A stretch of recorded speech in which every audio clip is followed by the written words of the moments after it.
అపర దానకర్ణుడు అని చెప్పి ఇష్టం వచ్చినన్ని ఎలివేషన్లు ప్రొజెక్షన్లు ఇస్తూనే వస్తున్నారు. ఇవన్నీ కూడా ఈ 2 సంవత్సరాలుగా కంటిన్యూస్ గా కూడా మనమంతా కూడా చూస్తా ఉన్నాము. ఇక వాస్తవానికి వస్తే ఇప్పటి వరకు కూడా చంద్రబాబు నాయుడు గారి ప్రభుత్వం అధికారంలోకి వచ్చాక ఒక్కటైనా కొత్త పెన్షన్ ఇచ్చారా అని నేను చంద్రబాబు నాయుడు గారిని ప్రశ్నిస్తున్నాను. దీనికి మీరు సమాధానం చెప్పండి. మా నాయకుడు జగన్మోహన్ రెడ్డి గారు మా జగనన్న ప్రభుత్వంలో 66,35,000 పెన్షన్లు సుమారుగా మేము ఇచ్చాం. మేము గర్వంగా చెప్పుకుంటాం. ఇది మీరు ఇందులో ఈ 66,30,000 పెన్షన్స్ లో మైనస్ 6 లక్షలు చేశారు. అంటే 6 లక్షల పెన్షన్స్ కట్టు. పైగా ఈ 2 సంవత్సరాల్లో ఒక్క కొత్త పెన్షన్ కూడా ఇవ్వలేదు. ఇది ఈ రోజున పెన్షన్స్ విషయంలో కూటమి ప్రభుత్వము మరి వెళ్తున్నటువంటి తీరు. దీనికి ప్రతి నెల ఆర్భాటాలు, ఫోటోషూట్లు, ఇదంతా మనం చూస్తా ఉన్నాం. ఇక ఇదలా ఉంటే చంద్రబాబు నాయుడు గారు ఇదేదో మేమంటుంది కాదు, మీ మేనిఫెస్టోలని చెప్పారు. మీరు ఏమని? బీసీలకి, ఎస్సీలకి, ఎస్టీలకి 50 సంవత్సరాలు నిండితే చాలు మీ అందరికి కూడా పెన్షన్స్ ఇస్తామని చెప్పి మీరు ఉదరగొట్టిందే మీ మేనిఫెస్టోలో, మీ సూపర్ 6 లో. మరి దీని పరిస్థితి ఏంటి? ఈ 50,000 మందికి ఎన్ని పెన్షన్స్ ఇస్తున్నారు? మా నాయకుడు మా హయాంలో ఇచ్చినటువంటి పెన్షన్స్ నుంచే 6 లక్షలు కోత పెట్టారు. ఒక్క కొత్త పెన్షన్ ఈ రోజుకి ఇవ్వలేదు. మీరన్న మేనిఫెస్టో ప్రకారం చూసినా ఈ మరి 50,000 నిండిన వాళ్ళంటే ఇవి కూడా చాలానే యాడ్ అవుతాయి. మరి వీటికి దిక్కులేదు, మీరు మాట్లాడుతూ ఉన్నారు. నాకు ఆశ్చర్యం అనిపిస్తా ఉంది. మరి 2 సంవత్సరాలు అయింది కూటమి ప్రభుత్వం అధికారంలోకి వచ్చి. ఈ 2 సంవత్సరాలుగా ఈ రాష్ట్రంలో మరి 60,000 నిండిన వాళ్ళు ఎవరు కొత్త వాళ్ళు రాలేదా? బహుశా వీళ్ళు ఇదైనా చెప్తారు. ఏమనంటే అవసరమైతే ఇలా కూడా చెప్తారు, మేము ఈ 2 సంవత్సరాలు అయింది అధికారంలోకి వచ్చి, ఈ 2 సంవత్సరాల్లో 60,000 నిండిన వాళ్ళు ఎవరు కూడా ఎవరికి 60,000 నిండలేదు కాబట్టి మా దృష్టికి రాలేదు కాబట్టి మేము పెంచలేదు కొత్త పెన్షన్స్, అందుకే ఇవ్వలేదు అని మాట్లాడతారు. ఇందులో ఇంకో దారుణం ఉంది. మళ్ళీ ఏ గడపైనా ఏ గ్రామంలో ఇది వైఎస్ఆర్ కాంగ్రెస్ పార్టీ వాళ్ళు, వీరు వైఎస్ఆర్ కాంగ్రెస్ పార్టీ సింపథైజర్స్ అని కనుక అనిపిస్తే ఇమీడియట్ గా ఆ ఇంట్లో ఉన్నటువంటి పెన్షన్ తొలగించాలి. ఒకవేళ తొలగించకపోతే తొలగించేందుకు విశ్వ ప్రయత్నాలు చేయాలి. ఇది ఈ ప్రభుత్వం యొక్క ఫిలాసఫీ. ఇప్పటికే మనం చూస్తా ఉన్నాము, వీళ్ళు అధికారంలోకి వచ్చాక 3,61,000 కోట్లు చంద్రబాబు నాయుడు గారు అప్పులు చేశారు. మరి ఈ అప్పులు చేసిన డబ్బులు ఏం చేస్తున్నారు? ఏమైనా స్కీమ్స్ ఇస్తున్నారా? అది లేదు. సరే, ఇన్ని డబ్బులు తెచ్చారు కదా, ఒక కొత్త పెన్షన్ ఇవ్వచ్చు కదా, దాని మీద కూడా ధ్యాస లేదు. మరి డబ్బంతా ఏం చేస్తున్నారో వాళ్ళకే తెలియాలి. ఎంతసేపు చూసినా కూడా వాళ్ళ యొక్క జల్సాలు, లగ్జరీస్ కి, కంఫర్ట్స్ కి ఎక్కడా కూడా తగ్గకుండా ముగ్గురికి ముగ్గురు ఇష్టం వచ్చినట్టుగా స్పెషల్ ఫ్లైట్లు, స్పెషల్ హెలికాప్టర్స్ ఇట్లా తిరుగుతా ఉన్నారు. ఏదో ఆటో ఎక్కినట్టే, అటెళ్తే ఇటెళ్తే, అటెళ్ళినా ఇటెళ్ళినా ఎక్కడికి పడితే అక్కడికి ఫ్లైట్. పొద్దున్న లేస్తే ఈ ఫ్లైట్లలోనే ఎటు పోయినా ఫ్లైట్సే. ఇష్టం వచ్చినట్టుగా మరి ప్రజల సొమ్ము, అధికారంలో ఉన్నారు, మరి అధికారంలో ఇష్టం వచ్చినట్టుగా మీ లగ్జరీస్ కోసం ప్రజల సొమ్ము ఏ విధంగా దుర్వినియోగం చేస్తున్నారో ప్రజలన్నీ కూడా చూస్తున్నారు. కాబట్టి మీ యొక్క ఆర్భాటాలకు ప్రజల యొక్క సొమ్ము ఏ విధంగా ఆవిరైపోతుందో ప్రజలన్నీ కూడా గమనిస్తున్నారు. మరిక రీసెంట్ టైమ్స్ లో మనం చూస్తా ఉన్నాము. ఇక ఏమంటే రాజధాని పేరుతో మాత్రం ఈ కూటమి ప్రభుత్వము వీళ్ళ యొక్క కరప్షన్ ఆకాశానికి అంటుతోందనే చెప్పొచ్చు. ఎందుకంటే తాజాగా అమరావతి పేరుతో అక్కడేదో అద్దాలు బిగించడానికి 2,500 కోట్లు మరి ఖర్చు చేస్తా ఉన్నారు. పర్ స్క్వేర్ ఫీట్ రూపీస్ 18,500, 18,500 రూపాయలు స్క్వేర్ ఫీట్ కి ఖర్చు చేస్తూ మరి వీళ్ళు ఈ యొక్క ప్రతిపాదనలతో ఈ యొక్క విధంగా ఖర్చు చేయాలనే ఉద్దేశంతో అడుగులు ముందుకు వేస్తున్నారు. నిజంగా ఈ ప్రైస్ అనేది షాకింగ్ ప్రైస్. మన దేశంలో ఎక్కడ కూడా ఉండదు. ఎంత యు నేమ్ ఇట్ లైక్ ఎంత పెద్ద కాస్మోపాలిటన్ సిటీ అయినా, మెట్రోపాలిటన్ సిటీ అయినా, ఏది తీసుకున్నా big cities you name it like Hyderabad, Chennai, Bengaluru, ఎక్కడ చూసినా కూడా ఇంత కాస్ట్, ఢిల్లీతో సహా ఎక్కడ కూడా ఇంత కాస్ట్ అనేది లేదు. మాక్సిమం 4,000 అంటే ఎక్కువ, చాలా హై ఎండ్. మరి అలాంటిది 18,500 అంటే ఏందన్నట్టు ఇది? ఏంటా అని దీన్ని ఎవరైనా ప్రశ్నిస్తే ఇంకంతే, ఒకటే చెప్తారు, ఏమని? వీళ్ళు ప్రశ్నిస్తున్నారంటే అమరావతికి వ్యతిరేకమని దుష్ప్రచారం చేస్తారు. వైఎస్ఆర్ కాంగ్రెస్ పార్టీ స్టాండ్ ఒకటే, మేము అమరావతికి వ్యతిరేకం కాదు. మేము అమరావతి పేరుతో మీరేదైతే ఒక స్కామ్ కి పాల్పడుతున్నారో ఆ దోపిడీకి మేము వ్యతిరేకమని పలుసార్లు మా నాయకుడు జగన్మోహన్ రెడ్డి గారు స్పష్టం చేశారు.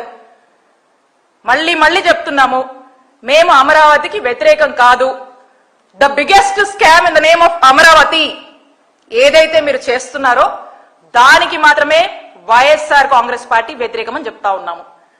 ఇక అదేదో రకరకాలుగా మా పార్టీ మీద ప్రశ్నించినందుకు, ఇదేంటి ఇంత ఘోరమా, ఇన్ని డబ్బులు ఎందుకు ఖర్చు పెడుతున్నారు, ఇన్ని అప్పులు చేస్తున్నారు ఏంటి అని ప్రశ్నిస్తే ఇష్టం వచ్చినట్టుగా కూడా మాట్లాడతారు, దుమ్మెత్తి పోస్తారు. ఇక ఏవేవో ఎక్కడ లేనివన్నీ గుర్తొచ్చి ఏవేవో కూడా మా మీద బురద జల్లుతూనే ఉంటారు.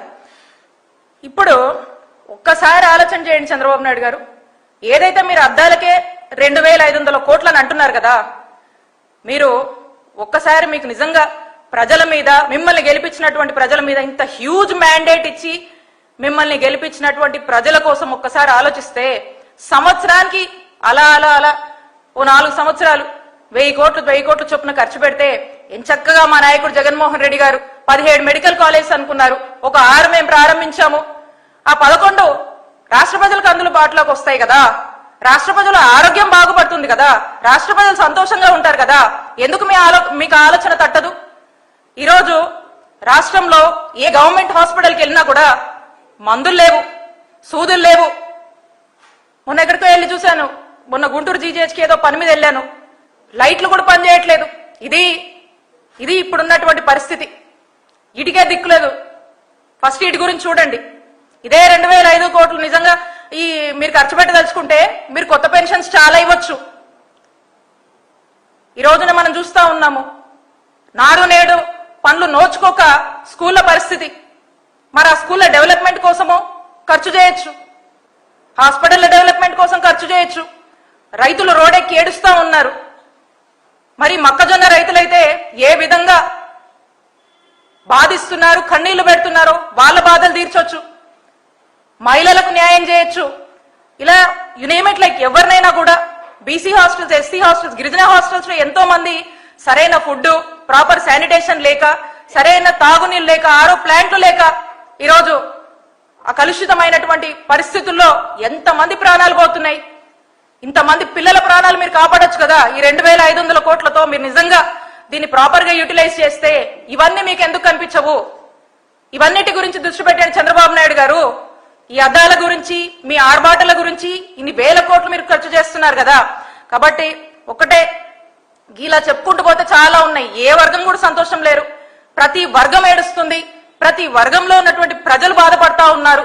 కాబట్టి వీళ్ళకు ఉన్నటువంటి ధ్యాస ఒకటే, వాళ్లకు అవినీతి విపరీతంగా చేయాలి, కరప్షన్, కంఫర్ట్స్ అండ్ లగ్జరీ, ఇవే చంద్రబాబు నాయుడు గారి యొక్క పాలనలో మరి మనకు కనిపిస్తున్నాయి. వాళ్ళ యొక్క విలాసాల కోసం తప్పితే ప్రజల ప్రయోగాల కోసం ఏమీ కూడా పని చేయట్లేదు, పట్టించుకోవట్లేదు. ఎందుకంటే ప్రజల మీద చిత్తశుద్ధి అనేది లేనే లేదు చంద్రబాబు నాయుడు గారి ప్రభుత్వానికి అని స్పష్టమైంది ఇప్పటికే. ఇక ఆరోగ్యశ్రీ విషయానికి వస్తే మాత్రం ఆరోగ్యశ్రీకి చంద్రగ్రహణం పట్టిందనే చెప్పొచ్చు.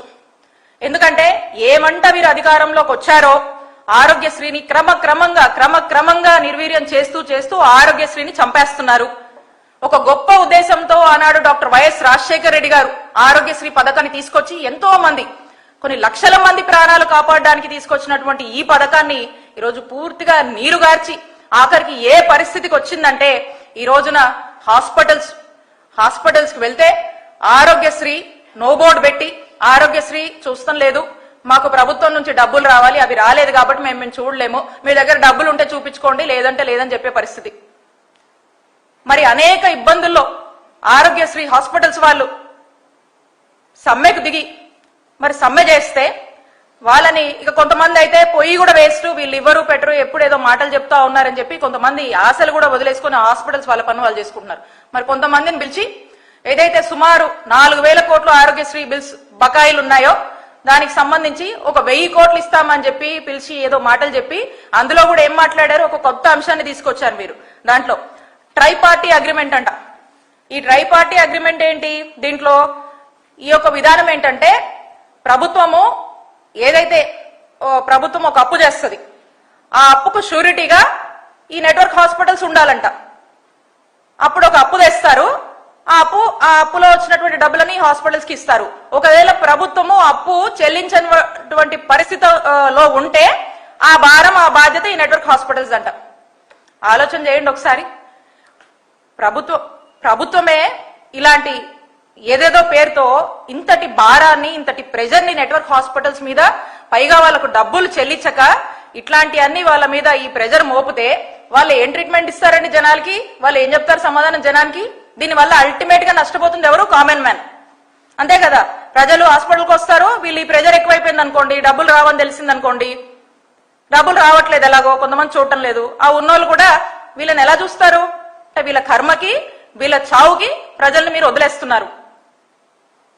ఈ ప్రజల్లో ఏం చూస్తారు వీళ్ళు? ఇలాంటివా కండిషన్స్ మీరు పెట్టేవి? నెట్వర్క్ హాస్పిటల్స్ కి ఇదా మీరు ఇచ్చేటువంటి ఒక ఎన్వైరన్మెంట్? ఇదా మీరు ఇచ్చేటువంటి ఒక ఈజ్? వీళ్ళకి ఎంత తప్పిది! ప్రజల ప్రాణాలతో చెలగాటమాడడం కదా.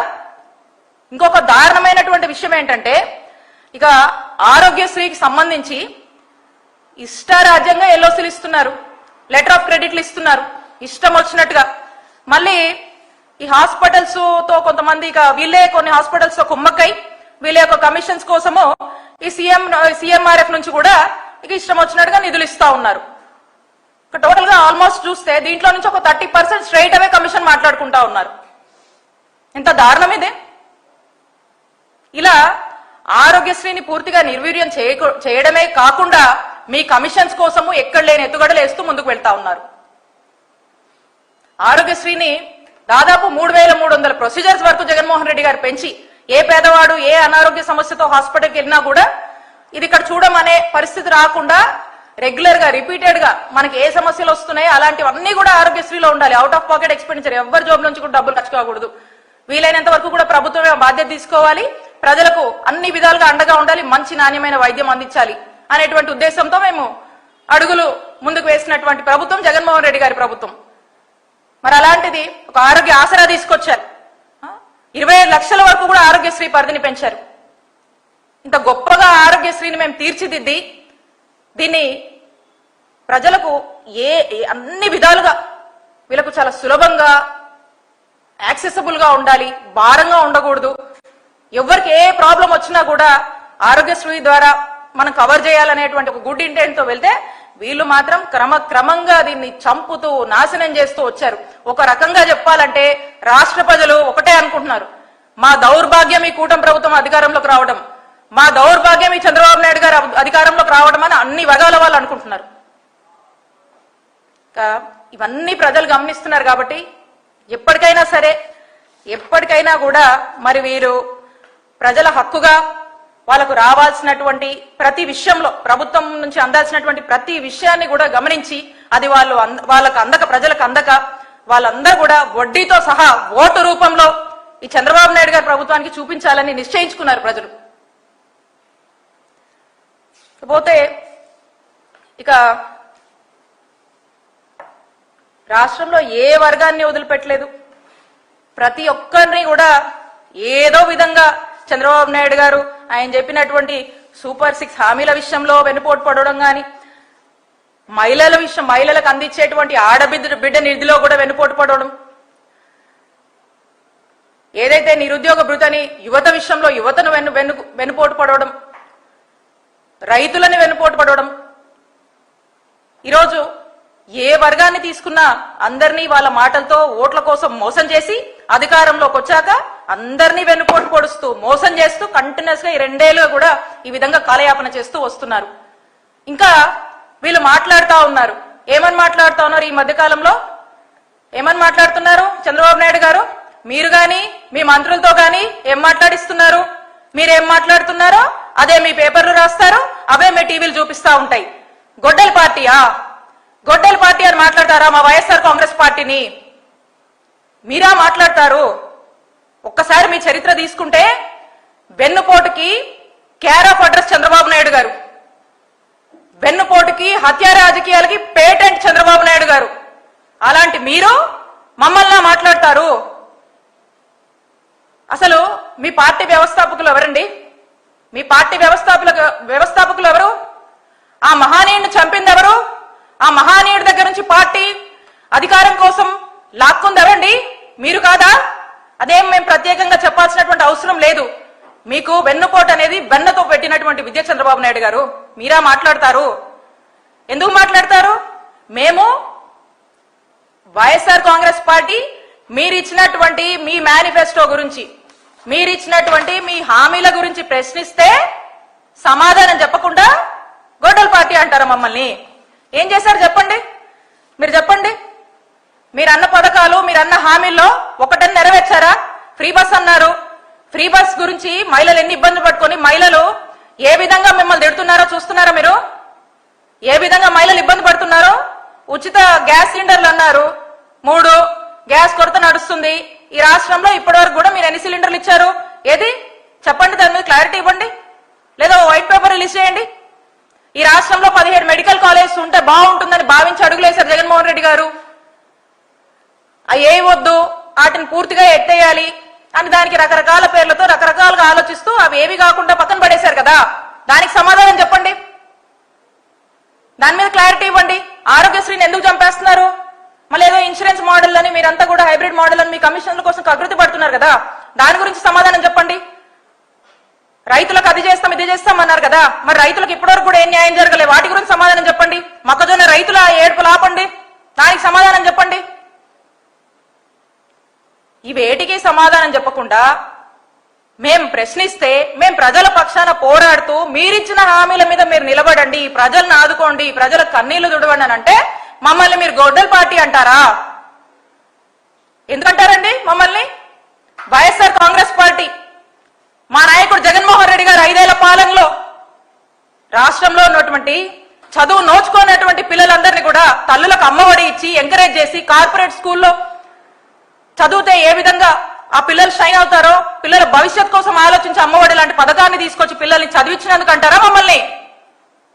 రాష్ట్రంలోని ప్రజలందరినీ కూడా ఆరోగ్యశ్రీని ఇంకా పెంచి 25 లక్షల వరకు కూడా కవరేజ్ ని పెంచి ఆరోగ్య ఆసరా లాంటివి ప్రవేశించి తల్లి బిడ్డ ఎక్స్ప్రెస్ ని తీసుకొచ్చి ఎక్కడ మందుల కొరత లేకుండా, ఎక్కడ ఏ ఇబ్బందులు లేకుండా మెడికల్ కాలేజీలు కంప్లీట్ చేయాలనేటువంటి గొప్ప ఆశయంతో ముందుకు వెళ్ళినటువంటి మా నాయకుడిని, మా పార్టీని అందుకంటారా మీరు?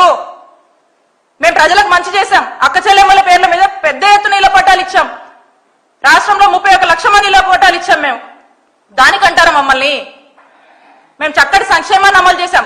కాపు నేస్తం ఇచ్చినందుకు అంటారా? ఈబీసీ నేస్తం ఇచ్చినందుకు అంటారా? లా నేస్తం ఇచ్చినందుకు అంటారా? దేనికంటున్నారు?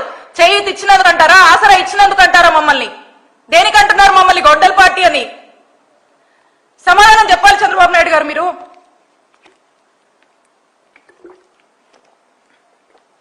మీరు వీటన్నిటికీ సమాధానం చెప్పాలి. మీరు ఒక వైట్ పేపర్ రిలీజ్ చేయండి. మేము అంటుంది తప్పైతే మీరు వైట్ పేపర్ రిలీజ్ చేయండి. మెడికల్ కాలేజ్ ఈ టైం కంప్లీట్ చేస్తాం, ఇదిగో మెడికల్ కాలేజ్ మేము కంప్లీట్ చేస్తున్నాం, ఆరోగ్యశ్రీ మేము చంపట్లేదు, నెట్వర్క్ హాస్పిటల్స్ బిల్స్ రిలీజ్ చేయండి, పెన్షన్లు పెంచండి. 6 లక్షలు కట్ చేశారు కదా, పెంచండి. మీరు అన్న హామీ మీద మీరు నిలబడండి. ఎప్పుడు నిలబడతారో క్లారిటీ ఇవ్వండి. మేమేం ఆపట్లేదు కదా, మీ ప్లాన్ ఆఫ్ యాక్షన్ ఏంటో చెప్పండి, క్లారిటీ ఇవ్వండి. ఇది ఇవ్వకుండా గొడ్డల పార్టీ అంటారా వైఎస్ఆర్ కాంగ్రెస్ పార్టీని? మేము ఒక్కటే చెప్తా ఉన్నాము, వెన్నుపోటుకు కేర్ ఆఫ్ అడ్రస్ మీరని రాష్ట్ర ప్రజలందరికీ కూడా తెలుసు. పదే మీరు మా వైఎస్ఆర్ కాంగ్రెస్ పార్టీని గొడ్డలి పార్టీ అని గనక మీరు మీ మంత్రులు ఇదే గనక మీరు అంటే మేము కూడా మిమ్మల్ని వెన్నుపోటు పార్టీ అని పిలవాల్సి వస్తుంది చంద్రబాబు నాయుడు గారు అని మిమ్మల్ని హెచ్చరిస్తున్నాం. Any questions?